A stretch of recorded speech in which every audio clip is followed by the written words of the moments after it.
নমস্কার বন্ধুরা, শ্রাবণী রান্নাঘরে আপনাদের সবাইকে স্বাগত জানিয়ে আমি আবারও একটা রান্নার ভিডিও নিয়ে আপনাদের সামনে চলে এসেছি।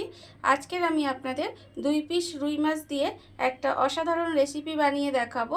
যখন আপনাদের ফ্রিজে দেখবেন কম রুই মাছ থাকবে বা অন্য কোনো মাছ থাকবে, সেই মাছটা দিয়ে পুরো পরিবারের জন্য যখন রান্না করতে হবে, তখন আপনারা যদি এইভাবে রান্নাটা করেন তাহলে দেখবেন খেতে কিন্তু ভীষণ ভালো হয়। তাহলে চলুন এই রুই মাছ দিয়ে আজকের আমি কি রান্না করি সেটা আপনারা একবার দেখে নিন।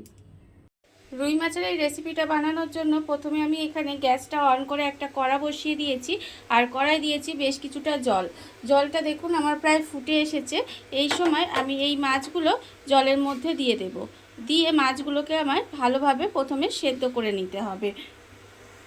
মাছটা আমার এখানে ভালোভাবে সেদ্ধ হয়ে গেছে। এইবারে মাছগুলোকে আমি তুলে নেব। তুলে নিয়ে ঠান্ডা করে মাছগুলোকে একটু কাটা ছাড়িয়ে নিতে হবে।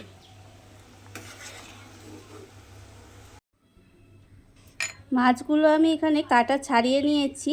আর অন্যদিকে দেখুন গ্যাসটা অন করে একটা কড়া বসিয়ে দিয়েছি। কড়ার মধ্যে দিয়েছি সর্ষের তেল। তেলটা আমার এখানে গরম হয়ে গেছে। এবার আমি ওর মধ্যে দিয়েছি পেঁয়াজ কুচি। এখানে আমি একটা মাঝারি সাইজের পেঁয়াজ একটু কুচি করে রেখেছি, সেই পেঁয়াজটা আমি এর মধ্যে দিয়ে দিলাম। দিয়ে এবার পেঁয়াজটাকে আমি একটু হালকা করে ভেজে নেব। এবারে পেঁয়াজটা দেখুন আমার হালকা করে ভাজা হয়ে গেছে। ঠিক সেই সময় আমি এর মধ্যে দিয়ে দেব রসুন। এখানে আমি গ্রেট করে রেখেছি, 1 চামচ রসুন গ্রেট করা দিলাম। আর 1 চামচ কিন্তু আদা গ্রেট করে রেখেছি, সেটাও দিয়ে দিলাম। আদা রসুনটা দিয়ে এবারে খুব ভালোভাবে একটু কষিয়ে নেব, যাতে আদা রসুনের কাঁচা গন্ধটা চলে যায়। আদা রসুনের কাঁচা গন্ধটা আমি দেখুন চলে গেছে। এবার সেই সময় আমি গুঁড়ো মশলাগুলো দিয়ে দিলাম। এখানে হলুদ গুঁড়ো 1/2 চামচ, লঙ্কার গুঁড়ো 1/2 চামচ, জিরে গুঁড়ো 1/2 চামচ আর ধনে গুঁড়ো 1/2 চামচ দিয়ে সমস্ত কিছু খুব ভালোভাবে কষিয়ে নিলাম। মশলাটা যখন কষাবেন তখন অল্প একটু জল দিয়ে দেবেন, না হলে মশলাটা পুড়ে যেতে পারে। মশলাটা আমার এখানে কষানো হয়ে গেছে, মশলা থেকে তেলও ছেড়ে গেছে। সেই সময় আমি এর মধ্যে দিয়ে দিলাম আন্দাজ মতো নুন। নুনটা দিয়ে খুব ভালোভাবে মিশিয়ে নেব। নুনটা ঠিক যখন মেশানো হয়ে যাবে তখন আমি এর মধ্যে দিয়ে দেব একটা টমেটো সস। আমি এখানে টমেটো সস ব্যবহার করেছি, আপনারা চাইলে কিন্তু টমেটো সসের বদলে টমেটোও দিতে পারেন, তাতেও কিন্তু খেতে ভীষণ ভালো হয়। এবার টমেটো সসটা দিয়ে আমি খুব ভালোভাবে একটু কষিয়ে নেব।